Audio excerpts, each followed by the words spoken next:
Today I'm going to talk about internal auditing and the attitude and vision required of an internal auditor. Because it's misunderstood. A lot of people think that you can simply grab 5 people, put them in an internal auditing course. They'll come back and do an internal audit according to a checklist. And these internal auditors think they're policemen or auditors such as the IRS going out to catch people doing things wrong. That couldn't be further from the truth. That is the wrong attitude of an internal auditor.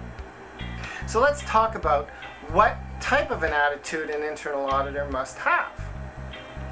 For example, to point out exactly the role of an internal auditor, I was doing an implementation at a company once, and there was an elder gentleman, and I'm going to keep this story very short, but it's suffice to say he wanted to participate in the ISO. However, he was lost. He wasn't great on the computer, and he wasn't comfortable reading all the standards and procedures.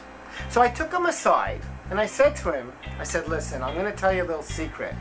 You have a group of internal auditors. What you should do is pick up the phone, call them, ask them to come and audit your department for all the procedures and work instructions and give you a report. And that is their job.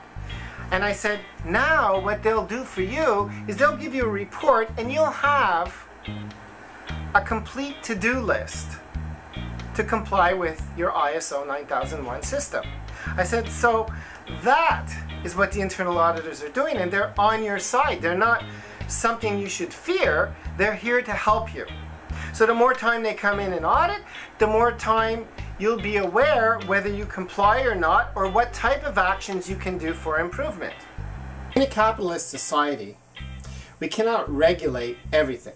Obviously, we're not going to regulate how business runs. We're not going to regulate how every little thing within our society. However, what's missing here is in a capitalist society, it is the consumer that regulates. For example, it's the consumer with their money that make choices. And these choices regulate business because, let's face it, if nobody buys a product, then that company has to change whatever's wrong with that product. So therefore, it is the consumer that regulates. Problem. The major problem is the consumer has no information. We don't have any information.